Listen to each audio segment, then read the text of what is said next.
فاسألوا أهل الذكر إن كنتم لا تعلمون.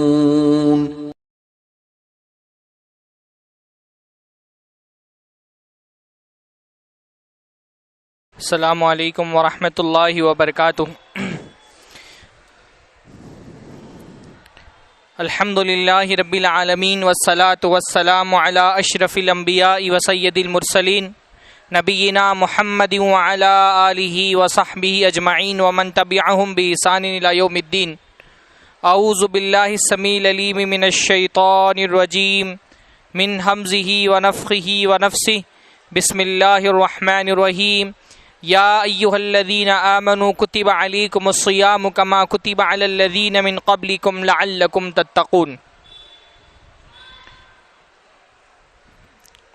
ہر قسم کی حمد اور ثنا، تعریف اور توصیف اللہ رب العزت کے لیے لائق اور زیبا ہے، جو زمان اور مکان کا خالق ہے. جس طرح اللہ تعالیٰ نے زمین و آسمان پیدا کیے ہیں، اسی طرح اللہ تعالیٰ نے ٹائم بھی پیدا کیا ہے، وقت بھی پیدا کیا ہے. اور جس طرح اللہ رب العالمین اپنی مخلوق میں سے بعض مخلوقات کو خصوصی فضیلتوں سے نواز دیتا ہے، ویسے ہی اللہ تعالیٰ نے بعض زمانوں کو بعض دوسرے زمانوں پر، بعض اوقات کو بعض دوسرے اوقات پر خصوصی فضیلت دی ہے. بعض راتیں دیگر راتوں سے افضل ہوتی ہیں، بعض دن دیگر دن سے افضل ہوتے ہیں، بعض عشرے دوسرے عشروں سے افضل ہوتے ہیں، ایسے ہی بعض مہینے بعض مہینوں سے افضل ہوتے ہیں. اللہ تعالیٰ بڑا رحیم و کریم ہے. اللہ تعالیٰ اپنے بندوں سے بڑی محبت کرتا ہے، اور اللہ تعالیٰ چاہتا ہے کہ بندہ کچھ اعمال ایسے لے کر کے آ جائے کہ اللہ تعالیٰ ان کی مغفرت فرما دے. تو اللہ موقع بہ موقع انسان کو مہلت دیتا ہے، انسان کو آفر دیتا ہے کہ فلاں فلاں موقع ایسے ہیں کہ ان میں اگر تم ذرا محنت کر لو تو تمہاری نیکیوں میں اور دنوں کی بنسبت زیادہ ہم اضافہ کریں گے، اور ان اوقات میں اگر تم اللہ سے توبہ کرو تو اللہ تعالیٰ تم کو معاف کر دے گا. اللہ نہیں چاہتا کہ اس کے بندوں کو وہ جہنم میں داخل کرے، تو اللہ تعالیٰ بندوں کو آفر کرتا ہے، بندوں کو موقع دیتا ہے کہ کبھی رات کے آخری حصے میں اللہ کے سامنے کھڑے ہو کر کے اللہ سے مغفرت طلب کر لو، تو اللہ سمائے دنیا پہ نازل ہو کے فرماتا ہے حل من مستغفر فاغفر له، کوئی ہے توبہ کرنے والا تو میں اس کی بخشش کر دوں. اللہ بندوں کو بلا رہا ہوتا ہے بخشش کرنے کے لیے، کیونکہ اللہ نے فرمایا ما یفعل اللہ بعذابکم، اللہ تم کو عذاب دے کر کے کیا کرے گا؟ اگر تم ایمان لے آؤ، شکر گزاری کرو، تو اللہ کو تم کو عذاب دینے کا شوق نہیں ہے. تو اللہ تعالیٰ بندوں کے لیے جیسے کمپنیاں جو ہیں وہ بعض مرتبہ آفر رکھتی ہیں کہ چیزیں مہنگی ہوتی ہیں، سستے داموں میں آپ کو ڈسکاؤنٹ دے کر کے عطا فرما دیتی ہیں، آپ کو بیچ دیتی ہیں. ایسے ہی جنت بہت مہنگی چیز ہے، جنت سستی چیز نہیں ہے. اللہ کے نبی نے فرمایا الا ان سلعۃ اللہ غالیہ، جان لو کہ اللہ کا سامان کیا ہے، بہت مہنگا ہے. پر اللہ رب العالمین بندوں کے لیے مختلف موقعوں پر جنت کا آفر رکھتا ہے، اور آفر کے ان مواقع میں سے ایک موقع رمضان کا موقع ہے. رمضان کیا ہے؟ ڈسکاؤنٹ میں جنت حاصل کرنے کا ایک موقع ہے، سستے میں جنت حاصل کر لینے کا ایک موقع ہے. اللہ رب العالمین رمضان میں کثرت سے اپنے بندوں کو جنت بانٹ رہا ہوتا ہے. رمضان جنت بٹنے کا مہینہ ہے. اللہ کے نبی صلی اللہ علیہ وسلم نے فرمایا وَلِلَّهِ وَتَقَاءُ مِنَ النَّارِ وَذَلِكَ فِي كُلِّ لَيْلَةٍ، کہ رمضان کی ہر رات میں اللہ تعالیٰ اپنے کئی بندوں کو جہنم سے آزاد کر دیتا ہے، اور جو جہنم سے آزاد ہوگا وہ کہاں جائے گا؟ وہ جنت میں جائے گا. رمضان میں اللہ تعالیٰ ڈسکاؤنٹ میں جنت تقسیم کر رہا ہوتا ہے، اس لیے رمضان کو برکت کا مہینہ کہا جاتا ہے نا. برکت کا مطلب کیا ہوتا ہے؟ زیادتی. تو رمضان میں کس چیز کی زیادتی ہوتی ہے؟ کیا رمضان کے مہینوں میں دن دوسرے مہینوں میں دن سے زیادہ ہوتے ہیں کہ اور مہینوں میں جو ہے وہ 29 اور 30 دن ہوتے ہیں اور رمضان میں 60 دن ہوتے ہیں؟ نہیں. برکت یہ ہے کہ بندہ کم عمل کر کے زیادہ فائدہ اٹھا سکتا ہے رمضان کے اندر. اور اس کے لیے کیا چاہیے؟ اس کے لیے تیاری چاہیے. رمضان ایک بڑا مہمان ہے اور وہ بہت ساری برکتیں اپنے ساتھ لے کر کے آتا ہے، بہت سارے فائدے اپنے ساتھ لے کر کے آتا ہے. لیکن اگر کوئی زندگی میں پیاسا شخص ہو اور اس کو پانی کی قلت کا سامنا ہو اور اس کو پتہ چل جائے کہ بارش ہونے والی ہے، تو وہ کیا کرتا ہے؟ بارش ہونے سے پہلے وہ پانی کو سمیٹنے کے لیے تیاریاں شروع کر دیتا ہے. ہے نا, اپنے برتن خالی کر کے رکھتا ہے. ہم ممبئی والوں کو تو خاص طور پہ اس کا تجربہ ہے کہ جن علاقوں میں پانی کم ہوتا ہے وہاں عورتیں کیا کرتی ہیں, ایک ایک برتن سنبھال کر کے رکھتی ہیں کہ پانی آئے گا تو فوراً اس کو بھر کر کے سیو کر کے رکھ لینا ہے. ایسے ایمان والا بندہ جنت کا لالچی ہے, ثواب کی لالچ ہے, مغفرت کی لالچ ہے, تو رمضان کا مہینہ بہت ساری نیکیاں لے کر کے آ رہا ہے, بہت سارے فائدے لے کر کے آ رہا ہے, مغفرت لے کر کے آ رہا ہے, جہنم سے آزادی لے کر کے آ رہا ہے, دعاؤں کی قبولیت کا مہینہ ہے. ایمان والے بندے کو چاہیے کہ وہ پہلے سے رمضان کی تیاری میں مصروف ہو جائے. یہ جو شعبان کا مہینہ شروع ہوا, تقریباً 11-12 دن گزر چکے, سمجھیے یہ کیا ہے, یہ شعبان کا مہینہ جو ہے یہ رمضان کی خوشبوئیں اس کے اندر آنے لگتی ہیں. جیسے کوئی بڑا مہمان ہوتا ہے نا, خوشبو لگا کر کے آتا ہے تو اس کے آنے سے پہلے کیا ہوتا ہے, ہم اس کے آنے کی خوشبو محسوس کر لیتے ہیں. ہاں, ویسے ہی شعبان کا مہینہ کیا ہے, رمضان کی خوشبو محسوس کرنے کا مہینہ. جیسے حضرت یعقوب علیہ السلام نے حضرت یوسف علیہ السلام کی خوشبو محسوس کر لی تھی نا, تو ویسے ایمان والا بندہ شعبان میں رمضان کیونکہ بڑی خوشبوؤں والا مہینہ ہے تو اس کی خوشبو وہ شعبان میں ہی محسوس کرنا شروع کر دیتا ہے اور اس کے لیے تیاری شروع کر دیتا ہے. اور یہ تیاری دونوں سطح کی ہوتی ہے. سب سے پہلے تو ذہنی طور پہ تیار ہوتا ہے, ایک اس کو خوشی محسوس ہوتی ہے, ایک سعادت پہلے سے اس کو شعبان میں محسوس ہونے لگتی ہے, ایک شوق اس کے دل میں اور امنگیں اس کے دل کے اندر جو ہے وہ موجیں مار رہی ہوتی کہ الحمدللہ مغفرتوں کا مہینہ پھر سے انشاءاللہ اگر اللہ نے چاہا تو ملنے والا ہے. دیکھیے ہمارے سانسوں کی ڈور کتنی کمزور ہے. ہم یہاں مسجد میں بیٹھے اور 18-19 دن باقی ہیں رمضان کے مہینے میں, لیکن ہم یہ نہیں بتا سکتے کہ رمضان کے مہینے کو ہم پا سکیں گے کہ نہیں پا سکیں گے. اللہ ہم سب کو جو یہاں پر موجود ہیں, ہمارے تمام احباب کو, تمام ہمارے متعلقین کو اللہ رب العالمین رمضان کی برکتوں سے فائدہ اٹھانے کی توفیق نصیب فرمائے. ہے نا, بہت سارے ہمارے دوست احباب پچھلے رمضان میں ہمارے ساتھ تھے, اس رمضان میں نہیں ہے, خاص طور پہ وبا کی وجہ سے کتنے سارے وفات پا گئے. ابھی شعبان کے مہینے میں کتنے وفات پا گئے, بڑے بڑے علماء کی وفات ابھی 2-4 دن پہلے ان کی خبریں آئی ہیں. تو ہم کو نہیں پتا ہم رمضان پا سکیں گے نہیں پا سکیں گے, لیکن ابھی سے ذہنی طور پہ بھی تیار ہونا ضروری ہے, اس خوشی کو دل میں محسوس کرنا ضروری ہے, اور عملی طور پہ بھی تیار ہونا ضروری ہے. تو انشاءاللہ آج کے درس میں ہم دیکھیں گے کہ یہ رمضان کی ہم کو تیاریاں کیا کرنا ہے. یہ بہت افسوس کی بات ہے نا کہ رمضان کی تیاری کی بات آپ اگر کسی سے کریں کہ رمضان کی تیاری ہو گئی تو جواب کیا ملے گا, ہو گئی. کیا تیاری ہو گئی, خریداری کر لی ہے, شاپنگ کر لی ہے, راشن بھرا لیا ہے. آپ سوچئے روزے کے متعلق جو ہمارا کانسیپٹ ہے وہ کتنا زیادہ خراب ہے کہ جب روزہ کہا جاتا ہے تو تصور میں کھانا آتا ہے, بھوک نہیں آتی ہے. اگر روزہ لفظ کہا جائے نا تو لوگوں کی امیجنیشن میں افطاری آ جاتی ہے, لوگوں کی امیجنیشن میں سحری آتی ہے. لوگ جو ہے پھل امیجن کرتے ہیں, الگ الگ طرح کے بازار امیجن کرتے ہیں, عبادت امیجن نہیں کرتے, بھوک امیجن نہیں کرتے, قیام امیجن نہیں کرتے, اللہ تعالیٰ سے قربت ان کے تصور میں نہیں آتی ہے. یہ ہمارا روزوں کے حوالے سے کتنا زیادہ تصور خراب ہو گیا ہے. اس لیے رمضان کی تیاری جب آپ کریں, بلکہ آپ سرچ کریں گے تو آپ دیکھیں گے رمضان کی تیاری تو آپ کو الگ الگ اقسام کے ڈشز کیسے بنائے جائیں, کھانے کیسے بنائے جائیں, یہ ساری چیزیں آپ کو ملیں گی. ہاں, رمضان کیا ہے, رمضان جنت حاصل کرنے کا مہینہ ہے.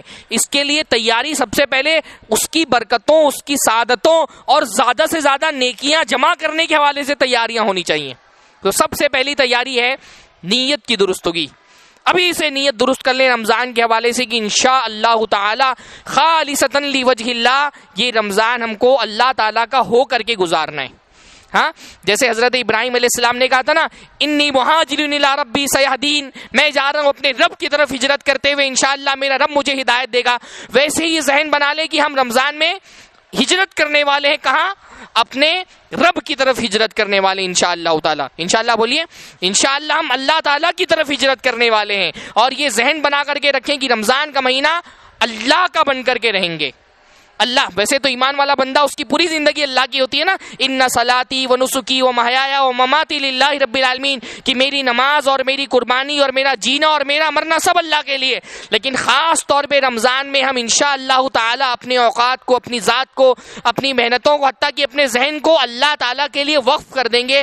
یہ پہلے سے ذہن بنا کر کے رکھیں. بہت مرتبہ ہوتا ہے کہ بندہ نیکیوں کا ارادہ کر لیتا ہے لیکن وہ نیکیوں کو نہیں پا سکتا, کسی وجہ سے کوئی پریشانی درپیش ہوتی ہے, لیکن اللہ اس کی نیتوں کی وجہ سے وہ ثواب اس کو عطا فرما دیتا ہے. تو ہم کو نہیں پتا ہم رمضان پا سکیں گے یا نہیں, لیکن کم از کم نیتوں کو درست کریں تو ہو سکتا ہے اللہ تعالیٰ اپنے فضل سے ہماری نیتوں کی وجہ سے وہ برکتیں ہم کو عطا فرما دے. اگر ہم, اللہ رب العالمین ایسا نہ کرے, لیکن اگر ہم محروم رہ جائیں تو تو نیت کو درست کرنا سب سے پہلے ضروری ہے کہ رمضان اللہ کے لیے گزاریں گے، کیونکہ مغفرت کن کی ہوگی؟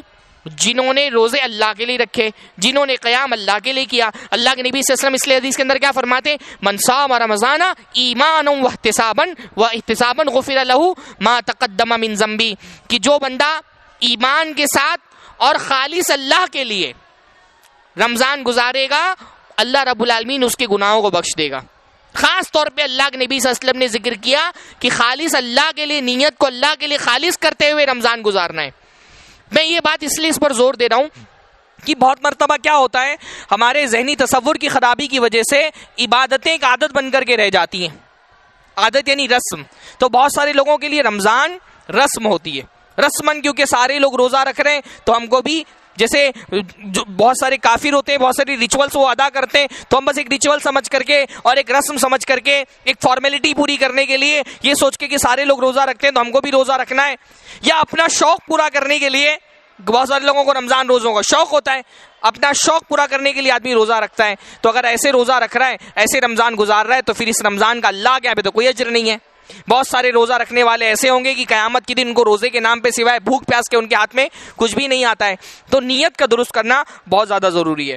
دوسری چیز ہے، اللہ تعالیٰ سے شعبان کے مہینے میں دعا کریں کہ اللہ رب العالمین ہم کو رمضان تک کے پہنچا دے۔ ہماری زندگی کی ڈور بہت کمزور ہے اور موت کا کوئی بھروسہ نہیں ہے، اللہ تعالیٰ سے دعا کرتے رہیں کہ اللہ تعالیٰ، کیونکہ ایک رمضان آپ کی زندگی کی کایا پلٹ سکتا ہے۔ ایک رمضان ممکن ہے آپ کو جہنم سے نجات کا باعث آپ کے لیے بن جائے، ممکن ہے کہ ایک رمضان آپ کے جنت میں جانے کا باعث بن جائے، ممکن ہے کہ ایک رمضان جو ہے وہ جنت میں بہت زیادہ آپ کی بلندی درجات کا سبب بن جائے۔ وہ بہت مشہور حدیث ہے نا کہ دو صحابی ایک ساتھ ایمان لائے اور اس کے بعد ایک صحابی جو ہے کسی جنگ میں شہید ہوئے ایک سال بعد، اور ایک جو ہے جنگ میں شہید ہو گئے، اور ایک سال بعد جو ہے دوسرے صحابی وہ عام حالت میں ان کی وفات ہوئی، لیکن جو عام حالت میں جن کی وفات ہوئی تھی وہ ایک سال بعد وہ پہلے جنت میں چلے گئے۔ ان کسی نے خواب دیکھا تو اللہ کے نبی سے آ کے پوچھا، تو اللہ کے نبی صلی اللہ علیہ وسلم نے فرمایا کہ تم دیکھتے نہیں کہ اس نے ایک سال تک نماز پڑھی اور ایک رمضان اس نے گزارا، ایک رمضان کا روزہ رکھا۔ ایک رمضان کی عبادت اور ایک سال کی نمازیں ان کے درجات کو اتنی بلندی کا باعث بن گئی کہ وہ شہید سے پہلے جنت میں چلے گئے۔ تو ہو سکتا ہے کہ یہ رمضان ہمارے لیے ہماری قسمت کو تبدیل کر دینے کا، ہم کو جہنم سے آزادی دلانے کا باعث بن جائے۔ تو اللہ تعالیٰ سے بہت بہت بہت دعا کریں کہ اللہ تعالیٰ ہم کو رمضان تک کے پہنچائے۔ تیسری بات یہ کہ رمضان کی قدر کو سمجھیں۔ آپ یہ سمجھیں کہ رمضان کا مہینہ کوئی عام مہینہ نہیں ہے، اس کے فضائل کو پڑھیں کتابوں میں اور اس کی قدر کو سمجھیں۔ رمضان اللہ رب العالمین کا سب سے بابرکت مہینہ ہے۔ آپ یہ سوچ لیں کہ رمضان واحد ایسا مہینہ ہے جس کا ذکر قرآن مجید کے اندر آیا ہے۔ کسی بھی یعنی ذکر یعنی صرف رمضان ایک مہینہ ہے جس کا نام قرآن مجید میں آیا ہے، 12 مہینوں میں اور کسی بھی مہینے کا نام قرآن مجید کے اندر نہیں آیا ہے۔ سب سے افضل دن، سب سے افضل رات اس رمضان کی راتیں ہیں، مطلب آخری عشرے کی راتیں ہیں، اور اس میں لیلۃ القدر ہے اور بہت ساری فضیلتیں ہیں جو آپ سنتے رہیں گے۔ میرا موضوع وہ نہیں ہے، لیکن آپ پہلے سے یہ سمجھ لیں کہ یہ کوئی عام رات نہیں ہے۔ یعنی بعض سلف کے بارے میں یہ آتا ہے نا کہ وہ رمضان آنے سے 6 مہینہ پہلے دعا کرتے تھے کہ اللہ تعالیٰ ہم کو رمضان تک پہنچا دے۔ حالانکہ اثر ہے، بعض لوگوں نے اس کی سند پر کلام بھی کیا ہے، لیکن آثار میں بعض مرتبہ اتنا زیادہ صحت کا خیال نہیں رکھا جاتا جتنا مرفوع حدیث میں رکھا جاتا ہے کہ رمضان تک پہنچنے کے لیے دعائیں کرتے تھے 6 مہینہ تک کہ ہم اللہ تعالیٰ ہم کو رمضان تک پہنچا دے، اور رمضان ختم ہونے کے بعد 6 مہینہ دعا کرتے تھے کہ اللہ رب العالمین رمضان میں جو ہم نے عبادتیں کی ہیں ان کو قبول فرما لے۔ سمجھیں کہ رمضان کی اہمیت کو سمجھیں، اس کے مقام کو سمجھیں کہ یہ آپ کی زندگی میں بہت اہمیت کا حامل ہے۔ تیسری چیز، چوتھی چیز یہ ہے کہ رمضان کے فضائل اور مسائل کا مطالعہ آپ رمضان ہی شعبان میں ہی کر لیں، ہے نا۔ عام طور پہ حدیثیں پتہ ہوتی ہیں، لیکن دل کیا ہے، دل کے اندر جو ایمان ہے وہ کمزور ہوتا رہتا ہے، اس کو جگاتے رہنا پڑتا ہے۔ اللہ کے نبی صلی اللہ علیہ وسلم فرماتے ہیں ایک حدیث کے اندر کہ ایمان جو ہے بندے کے دل میں ویسے ہی پرانا ہو جاتا ہے جیسے کپڑے پرانے ہو جاتے ہیں۔ تو اللہ تعالیٰ سے دعا کرا کرو کہ اللہ تعالیٰ ہمارے ایمان میں تجدید فرما۔ تو فضائل عام طور پہ آپ نے پڑھے ہوئے ہیں تو آپ کے ذہن میں یہ بات آئے کہ ارے فضیلت پر وہی ساری حدیثیں ہوتی ہیں تو ہم کو کیا ضرورت ہے پھر سے فضائل پڑھنے یا سننے کی، لیکن ایسا نہیں ہے۔ مومن کو بعض بار تذکیر کی ضرورت ہوتی ہے، نصیحت کی ضرورت ہوتی ہے، چیزوں کو یادداشت کو رینیو کرنے کی ضرورت ہوتی ہے۔ تو شعبان کے مہینے میں کثرت سے آپ علماء کے بیانات اگر سنتے ہیں یوٹیوب وغیرہ پر اور آڈیوز کے ذریعے سے، تو خاص طور پہ شعبان کے مہینے میں الگ الگ علماء کے رمضان کے حوالے سے بیان سنیے تاکہ ذہن میں باتیں تازہ ہو جائیں۔ فضیلتیں تازہ ہو جائیں. اگر کچھ پڑھتے ہیں آپ، کتابیں ہیں، PDF ہیں، مضامین ہیں، تو رمضان کے فضائل کے حوالے سے خاص طور پہ شعبان میں پڑھیں تاکہ آپ کے ذہن میں چیزیں تازہ ہو جائیں، مسائل بھی تازہ ہو جائیں، دلائل بھی تازہ ہو جائیں. بھائی جب ایک بندہ سنت کو کرتے ہوئے اس کے ذہن میں سنت کے کرنے کی دلیل ہوتی ہے تو شوق بہت تازہ ہوتا ہے. اس کو سمجھیے، بہت اہم بات ہے. ایک ہوتا ہے آپ کو کسی عالم نے فتویٰ دے دیا آپ ایسا کر سکتے ہیں اور آپ نے وہ کیا، اور ایک یہ ہوتا ہے کہ آپ عالم نے فتوے کے ساتھ ساتھ آپ کو دلیل بھی بتا دی کہ اللہ کے نبی ایسا کرتے تھے. جب آپ کے ذہن میں اللہ کے نبی صلی اللہ علیہ وسلم کا عمل ہوگا اور عمل کو ذہن میں رکھتے ہوئے اس کی فضیلت کو ذہن میں رکھتے ہوئے وہ کام آپ کریں گے تو آپ کی نیت بھی خالص ہوگی اور آپ کا شوق بھی باقی رہے گا. ایک مثال میں دیتا ہوں. مثلا اب آپ ہر مہینے وہ سال سنتے ہوں گے تو شاید آپ مسائل نہ سنیں، لیکن اللہ کے نبی صلی اللہ علیہ وسلم نے سحری تاخیر تک کرنے کی کتنی فضیلتیں بیان کی ہیں. ابھی وہ احادیث بیان کرنا میرا مقصود نہیں ہے، پر آپ نے رمضان آنے سے پہلے وہ فضیلتیں پڑھ لیں. اب آپ جب سحری تاخیر سے کر رہے ہیں تو کرتے ہوئے آپ کے ذہن میں کیا ہوگا؟ وہ خیال رہے گا کس کی یہ فضیلت ہے. افطار جلدی کرنے کی فضیلتیں آپ نے پڑھ لی، آپ کے ذہن میں یہ بات رہے گا اچھا اس کی یہ فضیلت ہے. کھجور سے آپ شروعات کریں تو آپ کے ذہن میں کہ میں اپنے نبی کی سنت پہ عمل کر رہا ہوں. تو جو سنت ہیں، جو نوافل ہیں، رمضان کی جو فضائل ہیں، ان کا شعبان میں کثرت سے مطالعہ کرنا ہے آپ کو انشاءاللہ. پانچویں چیز یہ ہے خاص طور پہ کہ صدقات دینے کا مزاج شعبان میں بنا لیں. صدقہ دیں، خیرات دیں. یعنی رمضان میں تو دینا ہی ہے، لیکن خاص طور پہ اگر ہمارے علاقے میں، ہمارے محلے میں، ہمارے رشتہ داروں میں ایسے لوگ ہیں جو خاص طور پہ یہ بھی لاک ڈاؤن آہستہ آہستہ ختم ہو رہا ہے تو جو ایک مالی تنگی کا لوگوں کو سامنا ہے، تو ہمارا کوئی بھائی ہے اگر ہم اس کے گھر میں شعبان میں ہی راشن بھرا دیں 5-10 دن پہلے، اس کے دل میں ذرا اطمینان یہ ہو جائے کہ میرے گھر میں راشن بھرا ہوا ہے تو اس کا دل عبادتوں میں لگے گا، تو انشاءاللہ وہ جو عبادتیں کرے گا اس کا ثواب بھی آپ کو ملے گا. آپ کے دیے ہوئے راشن سے اگر اس کا پیٹ بھرے گا، پھر وہ اس محنت کو جو اس نے آپ کے دیے ہوئے اناج سے طاقت حاصل کی ہے وہ عبادتوں میں لگائے گا تو انشاءاللہ اس کا ثواب آپ کو بھی ملے گا. تو ذرا سا اپنے مومن بھائی کو رمضان میں معاشی پریشانیوں سے بے فکر کرنے کے لیے اس کا شعبان میں ہی کچھ تعاون کر دیں تو انشاءاللہ اس کا بڑا ثواب ملے گا آپ کو. وہ فکر مند نہ رہے کہ رمضان آنے والا ہے اور میرے گھر میں راشن کا انتظام نہیں ہے، یا میرے پاس پیسہ نہیں ہے، میرے پاس افطار کا انتظام نہیں ہے. تو ذرا سا آپ یا تو اس کو تسلی دے دیں کہ میں دینے والا ہوں، اور اگر شعبان میں دے ہی دے تو بہت بہتر بات ہے، تاکہ وہ جو ہے یکسو ہو کر کے اور بے فکر ہو کر کے اللہ تعالیٰ کی عبادت میں رمضان گزار سکے. تو ذرا سا شعبان میں اس کا خیال رکھ لیں تو بہت بہتر ہوگا. چھٹی چیز یہ کہ محنت کرنے کا ذہن بنائیں. رمضان کے مہینے کے بارے میں آپ پہلے سے یہ ذہن بنا لیں کہ ہم کو اس میں کوشش اور محنت کرنی ہے. عام دنوں کی طرح یہ دن نہیں گزارنا ہے. ایک پہلے سے ذہن بنا کر کے رکھے کہ اس رمضان میں انشاءاللہ تعالی تراویح با جماعت فلاں مسجد میں ادا کرنی ہے نا. بعض مرتبہ ایسا ہوتا ہے کہ ہم جو ہے وہ اچانک رمضان شروع ہو گیا، پہلے سے کوئی تیاریاں نہیں تھی، تو ذہنی طور پہ اور عملی طور پہ تیار ہونے میں ہی ایک عشرہ گزر جاتا ہے. ابھی سے یہ ذہن بنا لیں کہ عبادتوں میں محنت ہوتی ہے نا، رات کو جاگنا ہوتا ہے، قرآن پڑھنے میں محنت ہے، نمازیں پڑھنے میں محنت ہے، اعتکاف کرنے میں محنت ہے، صدقات و خیرات میں محنت ہے. ابھی سے یہ ذہن بنا لیں کہ انشاءاللہ تعالی اپنی محنت کی آخری حد تک کہ انشاءاللہ اس رمضان کو گزارنا ہے. محنت کرنے کا ذہن بنا عبادت کے اندر. سلف دیکھیے کتنا اللہ کے نبی کے بارے میں آتا ہے نا کہ آخری عشرہ شروع ہونے سے پہلے کیا کرتے تھے؟ کمر باندھ لیتے تھے. تو کمر باندھنے کی بہت ساری تشریح ہے، اس میں سے کیا ہے؟ اللہ کے نبی صلی اللہ علیہ وسلم محنت کے لیے تیار ہو جاتے تھے کہ یہ آخری عشرہ ہم کو ملا، اس میں خوب محنتیں کرنی ہیں. تو محنت کرنے کا ذہن بنائیں. ساتویں چیز یہ ہے کہ اس رمضان کو زندگی کا آخری رمضان سمجھ کر کے گزاریں. دیکھیے زندگی کا کوئی بھروسہ نہیں. ہمارے کتنے احباب دوست، ابھی 4 دن پہلے میرے خیال سے ڈاکٹر آر کے نور، بہت بڑے عالم دین اور ڈاکٹریٹ انہوں نے کیا جامعہ اسلامیہ مدینہ منورہ سے PhD کی، ان کی وفات ابھی 4 دن پہلے ہوئی ہے. تو کتنے ہمارے ایسے احباب ہیں، نہیں ان کے بارے میں تو بیماری کی بھی خبر نہیں تھی، اچانک ہفتہ بھر پہلے بیمار ہوئے اور ہفتے بھر بعد انتقال ہو گیا. ہم میں سے مجھ کو بھی نہیں پتا میری زندگی اللہ تعالیٰ نے اس میں رمضان لکھا ہے کہ نہیں لکھا ہے، اور یہ رمضان اگر مل گیا تو اگلا رمضان ہوگا کہ نہیں ہوگا. کتنے آپ کے محلے میں بعض گروپ میں ہوں کلیان کی، کتنی خبریں آئیں کووڈ-19 میں وفات کی اس رمضان سے، اور پچھلے رمضان کے درمیان کتنے لوگوں کی وفات ہو چکی ہے. وہ ہمارے بھائی جو ہمارے ساتھ قیام کرتے تھے، ہمارے ساتھ افطار کرتے تھے، ہمارے ساتھ سحری کرتے تھے، وہ آج ہمارے درمیان ہماری مجلسوں میں نہیں ہے. ہم کو نہیں پتا کہ اگر یہ رمضان مل گیا تو اگلا رمضان بھی ہم کو ملے گا کہ نہیں ملے گا.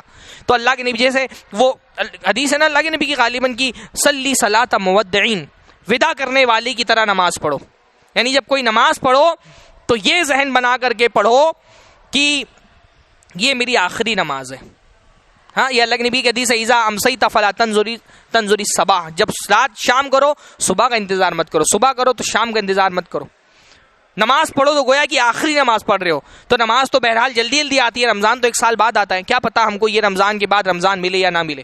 اس لیے خوب محنت کریے رمضان کے اندر، یہ سوچ کر کے کہ اگر اگلا رمضان نہیں ملا تو یہی رمضان ہماری مغفرت کا سبب بن جائے، کوئی نقصان انشاءاللہ تعالی اس میں نہیں ہے. اسی طرح سے 8ویں چیز یہ ہے کہ نیکیوں کے لیے خوب خوب تیاریاں کر لیں. جو آپ کو نیکی کے کام کرنے ہیں ان کے لیے پہلے سے تیاری کر کے رکھیں. قرآن کے لیے کیا آپ کو قرآن کیا پڑھنا ہے، دعائیں کون سی یاد کرنی، اس کے لیے پہلے سے تیاریاں، ذہنی طور پہ بھی تیار رہیں، عملی تیاریاں بھی کر کے رکھیں. 9ویں چیز یہ ہے کہ رمضان آنے سے پہلے ایک شیڈیول اپنے کام کا بنا لیں. نظام الاوقات بنانا بہت ضروری ہے، اپنا ایک ٹائم ٹیبل بنانا بہت ضروری ہے کہ آپ کیا کیا کام رمضان میں کرنے والے ہیں. علماء سے مشورہ کریں، گھر میں بیٹھ کر کے میٹنگ کریں، گھر میں بیوی سے مشورہ کریں، ماں باپ سے مشورہ کریں، بچوں سے مشورہ کریں، بچوں کے لیے بھی ایک ٹائم ٹیبل بتائیں. گھر میں ایسا ماحول بنائیں کہ بچوں کو بھی لگے کہ کوئی خاص بات ہونے والی ہے. مشورہ کر کے گھر والوں سے ایک، یعنی مہمان جب بڑا ہوتا ہے تو اس کے استقبال کے لیے تیاریاں بھی زیادہ ہوتی ہیں نا. آپ کے گھر میں کوئی بڑا مہمان آنے والا تو کیا ہوتا ہے، بڑی استقبال کی تیاریاں شروع ہوتی ہیں. شادیاں ہونے والی ہوتی ہے تو 2 مہینے سے پہلے شاپنگ شروع ہو جاتی ہے نا. کوئی CM PM کہیں آنے والا ہوتا ہے تو کتنا چاقو چوبند ہو جاتے ہیں لوگ. رمضان سے بڑا مہمان کون ہو سکتا ہے، بہت ساری برکتیں وہ لے کر کے آ رہا ہے. مہمان بڑا، اس لیے تیاریاں بھی بڑی کر کے رکھیں. نظام الاوقات طے کریں اپنا اور اس کو فالو کریں، اور روزانہ رمضان میں حساب کریں، شام کو، رات میں، افطاری کے بعد، تراویح کے بعد، کہ میں نے جو ایک شیڈیول بنایا تھا میں اس کو فالو کر رہا ہوں کہ نہیں فالو کر رہا ہوں. جس کو علماء اس کو مراقبہ کہتے ہیں نا، کہ ایک پہلے آدمی یہ طے کر لے کہ مجھے یہ کرنا ہے، اس کے بعد نظر رکھے، احتساب کرتے رہے. ولتنظر نفس ما قدمت لغد، ہر نفس کو چاہیے کہ وہ دیکھے اس نے آگے کے لیے کیا بڑھایا ہے. تو ایک شیڈیول اپنا بنائیں، نظام الاوقات ٹائم ٹیبل بنائیں، اور روزانہ دیکھیں کہ آپ نے جو طے کیا تھا آپ وہ اچیو کر پانے کی نہیں، جو گول آپ نے اپنے رمضان کے لیے بنائے تھے. تو 10ویں چیز یہ ہے کہ مغفرت کے لیے تیاری کریں. رمضان کے مہینے میں خاص بات کیا ہے، اللہ تعالیٰ معاف فرماتا ہے، مغفرت کرتا ہے اپنے بندوں کی. تو آپ انشاءاللہ تعالیٰ یہ سوچ کر کے رکھیں کہ انشاءاللہ اس رمضان میں اتنی محنت کریں گے کہ اپنے رب کو راضی کر لیں گے، وہ اپنی جنت انشاءاللہ تعالی ہم کو دے دے گا. اس کے لیے پہلے سے تیاری کر کے رکھیں. اور مغفرت کی تیاری کیا ہے؟ مغفرت کی تیاری یہ بھی ہے کہ آپ ابھی سے یہ ذہن بنا لیں کہ ہم توبہ کر رہے ہیں، ابھی سے نماز روزے کی پابندی شروع کر دیں، ابھی سے خوب استغفار کرنا شروع کر دیں. ہاں، ابھی سے گناہوں کو چھوڑ دیں. اور پھر یہ سوچیں گے، اچھا ہمارے یہاں بہت بڑا مسئلہ کیا ہوتا ہے، رمضان شروع ہونے والا ہوتا ہے تو ہم سوچتے ہیں رمضان میں گناہ نہیں کرنا ہے. ہاں، ابھی تو پتہ نہیں ایسا ہوتا کہ نہیں ہوتا. پہلے زمانے میں ہوتا تھا کہ گھروں میں ٹی وی جو ہے وہ باندھ کر کے کپڑے میں رکھ دی جاتی تھی کہ اب عید بعد کھلے گی. ہاں، ایسا ہوتا تھا. لوگ داڑھی چھوڑ دیتے تھے کہ بھائی داڑھی چھوڑ دی ہے، اب اس کو کیا ہے، عید چاند رات کے دن کٹائیں گے، رمضان بھر نہیں کٹانا ہے داڑھی. تو بھائی یہ نیت ہی غلط ہے نا. آپ نیت کیا کرتے ہیں، رمضان میں گناہ نہیں کریں گے، یہ نیت نہیں ہونی چاہیے. نیت کیا ہونی چاہیے، رمضان سے گناہ نہیں کریں گے، بلکہ ابھی سے چھوڑ دے گناہ. کہ ہم یہ سوچیں کہ اب انشاءاللہ تعالی یہ رمضان میری زندگی کی تبدیلی والا رمضان بنے گا انشاءاللہ تعالی. ہے، امید کریے، وعدہ کریے، اللہ سے دعا کریے. اللہ کی توفیق کے بغیر کچھ بھی ممکن نہیں. اللہ سے ہاتھ اٹھا کر گڑگڑا کر کے رو کر کے دعا کریں کہ اللہ تعالیٰ اس رمضان کو میری زندگی میں پازیٹیو تبدیلی والا، مثبت تبدیلی والا رمضان بنا دے. مجھ کو اپنے کیریکٹر کو بلند کرنے والا میرا رمضان یہ بنا دے. رمضان کیریکٹر کو بلند کرتا ہے نا، رمضان دینداری کو بلند کرتا ہے، رمضان تقوی پیدا کرتا ہے. اللہ نے فرمایا کہ ہم نے تم پر روزے کیوں فرض کیے، لعلکم تتقون، تاکہ تم متقی بن جاؤ. اگر رمضان چلا جا رہا ہے اور رمضان ختم ہوتی ہے ہماری حال، شوال میں ہمارا حال وہی ہے جو ہمارا شعبان میں تھا، اس کا مطلب رمضان جو لے کر کے آئے تھے ہم نے اس سے لیا نہیں ہے. رمضان جو ہے وہ تقوی پیدا کرنے کے لیے آیا تھا آپ کے دل میں، ہے نا. تو اگر وہ تقوی نہیں پیدا ہوا تو اس کا مطلب ہمارے روزے باج روزے. بھائی ایک شادی کیا ہوتی ہے، شادی کا ایک مقصد لذت حاصل کرنا ہوتا ہے اور ایک مقصد ہوتا ہے کہ اولاد ہو. اگر اولاد نہیں ہو رہی تو ہم کہتے ہیں باج شادی ہے. تو روزے کا مقصد تقوی پیدا کرنا ہے. اگر تقوی نہیں پیدا ہو اس کا مطلب ہمارے روزے باج ہے، ہمارے روزے نے تقوی پیدا نہیں کیا. اور اس کی بہت بڑی وجہ کیا ہے کہ پہلے سے ذہن میں یہ بات ہوتی ہے کہ بس رمضان بھر جو ہے ذرا شرافت دکھانی ہے، رمضان میں داڑھی بچانی ہے. اس لیے آپ دیکھتے ہیں جیسے ہی عید کے چاند کا اعلان ہوتا ہے سب سے زیادہ سیلون پہ بھیڑ لگ جاتی ہے. ہاں، سیلون پہ بھیڑ لگ جاتی ہے کیونکہ لوگوں کے لیے جگہ نہیں رہتی. ایسا نہیں ہونا چاہیے. ابھی اسے ذہن تو بنائے, کم سے کم نیت تو کریں کم سے کم کہ انشاءاللہ تعالی رمضان سے چھوڑ دیں گے گناہ. کوئی حرام تعلق ہے اور رمضان میں شیطان قید ہوتا ہے, تو رمضان میں شیطان کے بہکاووں سے باہر آنے کے لیے موقع بہت اچھا ہوتا ہے. ممکن ہے کہ کسی گناہ کو چھوڑنے کی آپ کوشش کر رہے ہو اور مہینوں میں آپ کامیاب نہ ہو سکیں, رمضان میں ہو سکتا ہے کہ آپ کو کامیابی مل جائے اگر آپ کی نیت خالص ہو تو. کیونکہ شیطان کی طرف سے جو بڑے بڑے شیطان ہیں وہ قید ہو جاتے ہیں تو ذرا دباؤ کم رہتا ہے, اور اللہ تعالیٰ کی طرف سے تعاون رہتا ہے اور ایک ماحول نیکیوں والا رہتا ہے, اور آپ روزہ رکھ رہے ہوتے ہیں, آپ یہ سیکھ رہے ہوتے ہیں رمضان میں کہ اللہ تعالیٰ کی محبت میں چیزوں کو قربان کیسے کیا جائے. تو ہو سکتا ہے کوئی حرام کام ہے, کوئی سگریٹ پیتا ہے, کوئی بیڑی پیتا ہے, کسی کا کسی لڑکی کے ساتھ ناجائز تعلق ہے, کوئی حرام کمائی کماتا ہے, کسی نے اپنی بہن کو جائیداد میں حصہ نہیں دیا ہے. ہو سکتا ہے رمضان جو تقوی کا ماحول اور تقوی کا نور دلوں کے اندر ہوتا ہے وہ ماحول آپ کو اس گناہ کی زندگی سے باہر نکالنے کے لیے مددگار ہو جائے. تو یہ سوچئے کہ انشاءاللہ تعالی رمضان کو تبدیلی کا مہینہ اپنے لیے بنائیں گے اور گناہوں کو چھوڑنے کا مہینہ بنائیں گے, اور پھر وہ رمضان میں جو چھوڑیں گے انشاءاللہ تعالی زندگی بھر کے لیے اس گناہ کو چھوڑ دیں گے. تو مغفرت کا مزاج بنائیے. 10ویں چیز.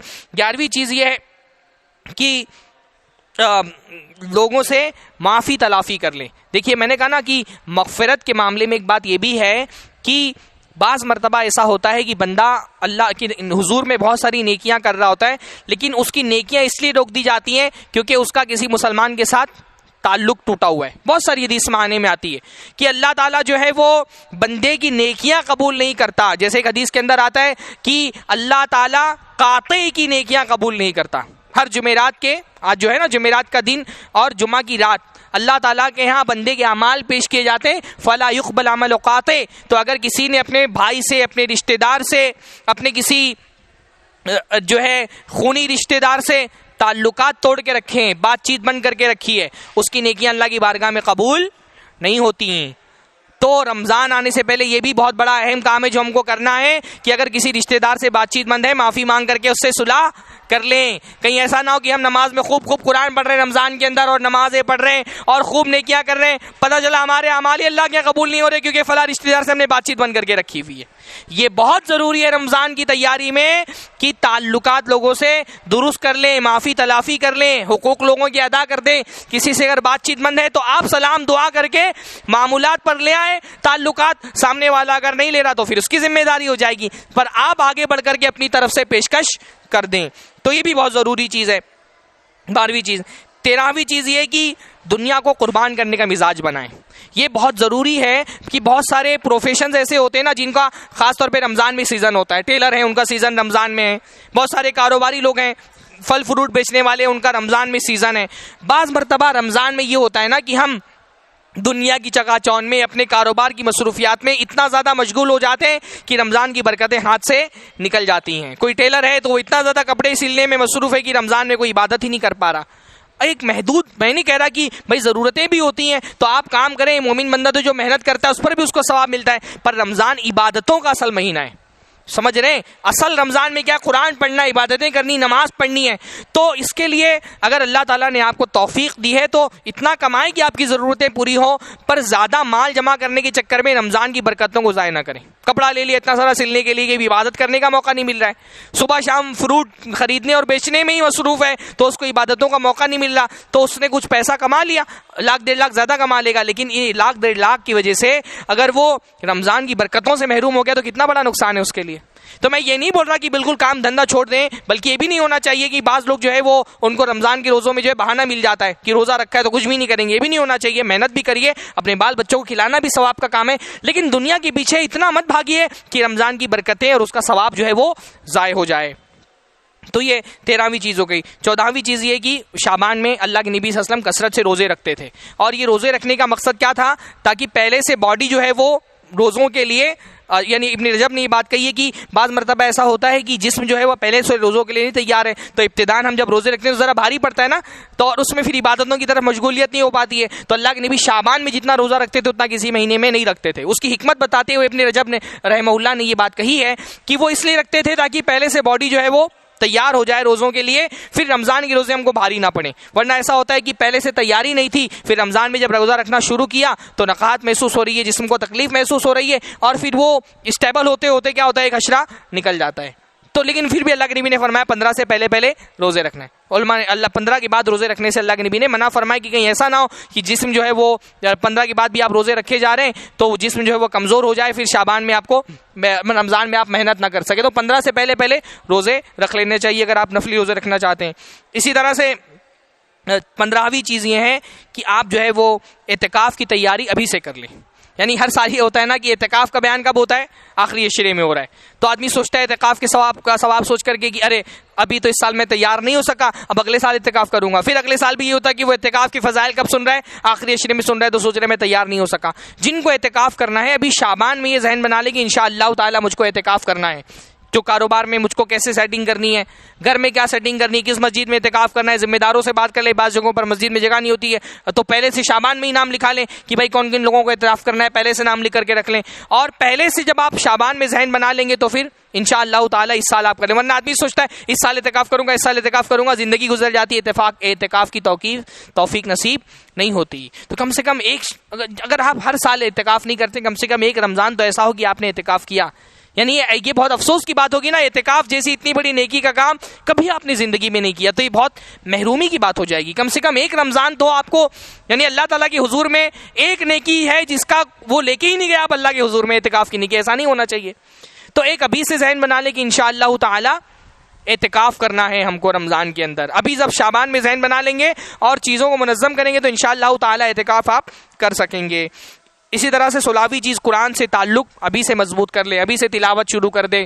ہاں مطلب اب سال بھر تو اٹھاتے نہیں ہے قرآن, تو دھول لگی رہتی ہے, جزدان میں لپیٹے ہوئے ہوتے ہیں, پتہ نہیں قرآن ہے بھی کہ نہیں گھر میں. تو صاف کر کے ابھی سے, حالانکہ مسلمان کا تو قرآن سے ہمیشہ تعلق رہنا چاہیے. انشاءاللہ کبھی اس پہ بھی بات ہوگی. رمضان کا تعلق, اگر میں یہ کہوں کہ رمضان کا تعلق روزے سے زیادہ قرآن سے, تو بات غلط نہیں ہوگی.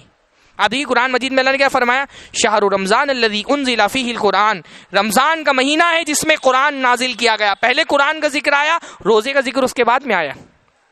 فمن شہد منکم الشہر فلیصمہ, روزے کا ذکر بعد میں آیا, قرآن کا ذکر پہلے آیا جہاں پہ رمضان کا ذکر ہے. تو قرآن کا رمضان سے بہت گہرا تعلق ہے. ابھی سے اس کے لیے ذہن بنا لیں. صرف تلاوت کا ذہن نہ بنائیں. اگر کسی کو قرآن نہیں پڑھنے آتا ہے وہ سوچے میں ابھی سے جو ہے وہ ناظرہ بھی سیکھوں گا قرآن مجید کا, تجوید درست کریں. تفسیر کے بارے میں ذہن بنائیں کہ تفسیر کی انشاءاللہ کلاسز ہو رہی ہے, ہماری بھی انشاءاللہ آن لائن کلاسز ہوگی تفسیر کی, جو وہ بھی آپ لوگ اٹینڈ کریں. روزانہ کی جو تفسیر ہوتی ہے, خلاصے قرآن کے دروس ہوتے ہیں, پہلے سے ذہن بنا لیں کہ انشاءاللہ تعالی رمضان میں قرآن سے خوب تعلق ہم کو مضبوط کر لینا ہے. 17ویں چیز یہ کہ اذکار کی پابندی کریں. بہت سارے اذکار سیکھ لیں اگر آپ کو نہیں آتے ہیں بھی سے, ہے نا. رمضان کا مہینہ اذکار کا بھی مہینہ ہے, اللہ تعالیٰ کو ذکر کرنے کا مہینہ ہے. تو خصوصی اذکار, علماء کے ذکر سن کے, کتابیں پڑھ کر کے کہ کون سے اذکار کی آپ کو پابندی کرنی ہے. صبح شام کے اذکار پڑھ لیں, اور وہ یہ بھی کرنا چاہیے کہ ہم جو ہے وہ لکھ کر کے رکھ لیں, پرنٹ آؤٹ نکال کر کے رکھ لیں. پہلے سے جو ہے وہ رمضان میں خصوصی طور پہ اذکار تقسیم کرنی چاہیے. یہ بھی بہت نیکی کا کام ہے. اگر اس طرف آپ لوگ توجہ دیں کہ خاص اذکار جن کی فضیلت ہے, لا حول ولا قوت الا باللہ, کتنی فضیلت والا ذکر ہے نا. اس کی فضیلتوں کے ساتھ کوئی ایک چارٹ آپ بنا دیں, گھر میں لگا دیں, اس کو یاد رہے, جب بھی آپ دیکھیں لا حول ولا قوت الا باللہ پڑھ لیں. ہاں تاکہ آپ کی یاد دہانی کے لیے. لا الہ الا اللہ بہت اہم ذکر ہے. بہت سارے صبح شام کے اذکار ہوتے ہیں. تو یہ رمضان کے مہینے کو اذکار کا مہینہ بنائیں. آپ کی زبان ہمیشہ ذکر سے تر رہے. بہت سارے لوگوں کی مصروفیات ہوتی ہیں, ان مصروفیات میں اگر آپ زبانی طور پہ اپنے ذکر یاد کر کے رکھیں, اذکار اور جو وظائف ہیں وہ یاد کر کے رکھیں, تو کیا ہوگا کہ آپ کوئی گاڑی چلا رہے ہیں اس میں بھی ذکر کر لیں, ثواب کا کام ہو گیا. عورتیں خاص طور پہ حیض آتا ہے, یہ بہت بڑا مسئلہ ہے, اس پر تو الگ سے بات ہونی چاہیے کہ حیض کے دنوں میں عورتیں رمضان کی سعادتوں سے بالکل اپنے آپ کو محروم کر دیتی ہیں. ایسا نہیں ہونا چاہیے بھئی. حیض میں نماز نہیں پڑھ سکتی ہے عورت, اور روزہ نہیں رکھ سکتی ہے, باقی ساری نیکی کے کام کر سکتی ہے, ذکر و اذکار کر سکتی ہے, دعائیں پڑھ سکتی ہیں. ہاں لیکن یہ ہوتا ہے کہ عورت حیضہ ہو گئی تو وہ سمجھتی ہے کہ ہم کچھ نہیں کر سکتے, تو ساری چیزوں سے محروم ہو جاتی ہیں. خاص ذکر ابھی سے یاد کرنا شروع کر دیں بھائی. کوئی ایک اہم ذکر یاد کرنا شروع کر دیں. بعض لوگوں کو اللہ نے توفیق دی ہوتی ہے, بہت جلدی یاد ہو جاتا ہے, بعض لوگوں کو ذرا وقت لگتا ہے. لیکن شعبان میں ہی آپ سوچ لیں کہ فلاں اذکار کی ہم کو پابندی کرنی, ابھی سے اس کو یاد کر لیں گے شعبان میں, تو رمضان میں ان کی پابندیاں کر پائیں گے آپ. 18ویں چیز ہے کہ وقت کی تیاری کریں. وقت کی تیاری یعنی آپ پہلے سے ہی سوچ لیں کہ زیادہ سے زیادہ وقت آپ کو رمضان میں اللہ تعالیٰ کے لیے دینا ہے. تو رمضان کی ایسی غیر ضروری مصروفیات جو ہمارا وقت لے لیتی ہیں وہ ہم شعبان میں ہی کر لیں. سب سے بڑا رمضان میں وقت کس چیز میں جاتا ہے؟ شاپنگ میں. عید کی خریداری شعبان میں کر لو نا بھائی. پہلی بات تو اتنی کیا خریداری ہماری ہوتی ہے کہ پورا عشرہ ختم ہو جاتا ہے, خریداریاں ہی نہیں ختم ہوتی ہیں لوگوں کی. جب مسجدیں رونق اور مسجدوں میں رونق ہونی چاہیے لوگوں کی, تو بازاروں میں رونق ہوتی ہے. مسجدوں میں بھیڑ ہونی چاہیے تو بازاروں میں بھیڑ ہوتی ہے. آخری اشرہ جو سب سے اہم ترین اشرہ ہے اکثر لوگوں کو خریداری میں چلا جاتا ہے. تو کوئی غریب آدمی ہے تو بات سمجھ میں آتی کہ چلو اس کو رمضان میں ہی سیونگ اس کی ہیں, لیکن اگر غریب نہیں ہے آپ, اللہ نے توفیق دی ہے, کپڑے سلوانا ہے, شعبان میں سلا کر کے فرصت لے لے. یعنی بہت بڑا مسئلہ ہے کہ رمضان اس کا آخری اشرہ اور اس کی راتیں جو سب سے زیادہ افضل ہیں وہ کہاں ضائع ہوتی ہیں؟ وہ بازاروں میں ضائع ہوتی ہیں. تاکہ لیلۃ القدر تک لوگوں کی بازاروں میں ضائع ہو رہی ہوتی. کتنی بڑی بے سعادتی کی بات ہے, ہم نے اس کا مطلب رمضان کی قدر نہیں سمجھی ہے. شعبان میں محنت کر کے جو بھی آپ کو کپڑے وپڑے سلوانے کر لیں. بس بعض عورتوں کے بارے میں آتے ہیں نا, بعض عورتیں انہوں نے اپنا تجربہ یہ شیئر کیا کہ ہم جو ہے مسالہ پیسنے میں ہم کو بہت ٹائم جاتا, تو ہم نے رمضان میں ہی سارے مسالے باریک پیس کر کے رکھ لیے کہ رمضان میں مسالہ پیسنے میں بھی ٹائم نہ جائے ہمارا. ایسا مزاج ہمارا بننا چاہیے. گھر کی صفائی وغیرہ بہت سارے لوگ جو ہے وہ آخری عید آنے والی ہوتی ہے تبھی ساری گھر کی صفائی اور پینٹنگ اور جو ہے لائٹنگ سب وہ اسی وقت لگاتے ہیں, شروع کرتے ہیں. بھائی صفائی وغیرہ کا کام بھی جو ہے وہ شعبان میں جتنے کام نپٹا سکتے ہو نپٹا لو. رمضان میں خالص ہر وقت سے نیکیاں کشید کرنے کا. گنا آپ نے دیکھا ہے کبھی کشید کیسے, گنے سے رس کیسے نکالا جاتا ہے, ویسے رمضان کے ایک منٹ سے آپ کو سوچنا چاہیے کہ نیکیاں کیسے ہم نکال سکتے ہیں. یہ مزاج ہمارا ہونا چاہیے. ایک لمحے, یعنی مومن بندے کو تو 1 منٹ بھی مل جائے تو بہت بڑا ہے نا, اس کو 1 منٹ بھی ضائع نہیں کرنا چاہیے. لیکن رمضان تو بہت باقدر جو ہے وہ قدر والا مہینہ ہے, بہت عزت والا مہینہ ہے, اس کا 1 منٹ بھی ضائع نہیں ہونا چاہیے. 9ویں چیز جو ہے وہ تذکیر کے لیے علماء کے دروس. 19ویں چیز یہ کہ تذکیر کے لیے علماء کے دروس سنیں. رمضان میں جو رمضان کی فضیلت, رمضان کے مسائل, رمضان کے فضائل, تو علماء کے دروس الگ الگ ہوتے ہیں, مسجدوں میں بھی ہو رہے ہیں, یوٹیوب پہ بھی موجود ہیں, ان کے دروس سنیں. 20ویں چیز روزوں کی, جن کے روزے باقی ہوں وہ روزوں کی قضا شعبان میں ہی کر لیں, ہے نا. عورتیں جن کے روزے باقی, حضرت عائشہ رضی اللہ تعالیٰ عنہ جو ہے وہ شعبان تک کے روزے کی قضا شعبان میں کرتی تھی. انہوں نے بتایا ہم کو اللہ کے نبی صلی اللہ علیہ وسلم کے تیار رہنا ہوتا تھا تو ہم کو شعبان سے پہلے موقع نہیں ملتا تھا, تو ہم شعبان میں ہی کیا کرتے تھے, روزوں کی قضا کر لیتے تھے. 21ویں چیز یہ ہے کہ ابھی سے نیکیاں کرنا شروع کر دیں تاکہ رمضان میں ذہن بنا رہے. ابھی سے نماز کی پابندی شروع کریں. ابھی سے کچھ روزے, اگر آپ ابھی 15 تاریخ کو کچھ دن باقی ہیں تو ابھی سے آپ کچھ روزے رکھ لیں. ابھی سے قرآن کی تلاوت شروع کر دیں اور عاد و وظائف شروع کر دیں تاکہ رمضان میں آپ کا ذہن بنا رہے. 22ویں اور آخری چیز یہ ہے کہ آپ دعوت کا بھی ذہن بنائیں. دائی کے لیے الگ سے شیڈول ہونا چاہیے. رمضان میں جو ہے وہ دائی کا مہینہ بھی ہوتا ہے, دعوت کا بھی مہینہ ہوتا ہے رمضان, ہے نا. بہت سارے لوگ جو عام دنوں میں دین کی طرف مائل نہیں ہوتے, خاص طور پہ رمضان میں مائل ہوتے ہیں. تو ابھی جیسے نئے نمازی آئیں گے مسجد کے اندر, ان کا استقبال کریے. وہ آپ کو ایسے لوگ جو سال بھر نہیں ملتے مسجد میں, رمضان میں آپ کو مل جاتے ہیں. آپ سوچئے کہ ان کو کیسے دین کا ذہن ان کا بنایا جائے. ہم لوگ بعض مرتبہ بہت حقارت سے دیکھتے ہیں ایسے لوگوں کو جو ہمیشہ نماز پڑھنے کے لیے آتے ہیں, وہ بڑا غرور سے بولتے ہیں کہ ہم تو روز آتے تھے اور ہم کو جگہ نہیں مل رہی اور یہ نئے نمازیوں کو مل گئی. اللہ کے بندوں, ان کا استقبال کرو, ان کے ساتھ نرمی برتو, ان کو سمجھاؤ وہ رمضان میں آ رہے ہیں, ان کی اسی ذہن سازی کرو کہ رمضان کے بعد بھی وہ نمازی بنے رہیں. ان کے ساتھ شفقت سے پیش آؤ, ہے نا. وہ موقع ملا ہے آپ کو تو رمضان جو ہے نا وہ اس کو وہ بنائیے آپ کہ یہ موقع جو ہے وہ دعوت کا موقع ہے. تو جو مستقل نمازی ہیں وہ اپنے بھائیوں کا استقبال محبت اور شفقت کے ساتھ کریں کہ بھائی تم ہمیشہ نہیں آتے تھے, رمضان میں آئے, تم کو آؤ, ہم تم کو جگہ دیتے ہیں اپنی مسجدوں میں. ان کی ذہن سازی کریے, نماز کا پابند بنائیے, دین کا پابند بنائیے, دعوت خوب کریے. رمضان کے مہینے میں ایک آدمی کو پکڑ کر کے, جس کے بارے میں آپ کو پتا ہے کہ یہ رمضان میں آ رہا ہے, رمضان بعد یہ چھوڑ دے گا آنا, اس کا ذہن بنائیے کہ وہ رمضان کے بعد بھی آنا شروع کرے. میں بہت دیکھا بعض لوگوں کا رویہ بہت برا ہوتا ہے, جو ہم ان کو چڑھاتے ہیں رمضانی نمازی, نعوذ باللہ. دعوت جو ہے وہ چڑھانے سے دعوت ہوگی, وہ بیچارہ رمضان میں بھی آنا چھوڑ دے گا. ہو سکتا ہے آپ کے چڑھانے کی وجہ سے تو پتہ چلا آپ اس کے لیے گنہگار ہو جائیں گے. چڑھاتے ہیں لوگ رمضانی نمازی, ایسا نہیں بولنا چاہیے. اگر وہ آ رہا ہے مسجد میں, یہ کتنا بڑا غنیمت کی بات ہے کہ کم سے کم رمضان میں تو آ رہا ہے, رمضان کی تو قدر کر رہا ہے. کہ آپ چاہتے ہیں کہ لوگ رمضان کی بھی قدر کرنا چھوڑ دیں, رمضان میں بھی مسجدوں میں آنا چھوڑ دیں؟ اگر وہ آ رہا ہے تو اس کی قدر کریے اور اس کا ذہن بنائیے کہ پھر وہ یہ دعوت کے لیے بہت خوبصورت مہینہ رمضان کا مہینہ ہے. تو دائی کو اپنا ایک الگ شیڈول بنا کر کے الگ اس کو محنت کرنی ہے اور لوگوں سے زیادہ محنت کرنی ہے اس کو. انشاءاللہ تعالیٰ کریں گے انشاءاللہ ہم لوگ نا. اللہ تعالیٰ ہم سب کو اس کی توفیق عطا فرمائے. اقول قولی ھذا واستغفر اللہ لی ولکم ولسائر المسلمین واستغفروہ انہ هو الغفور الرحیم. وآخر دعوانا ان الحمد للہ رب العالمین. والسلام علیکم ورحمۃ اللہ وبرکاتہ.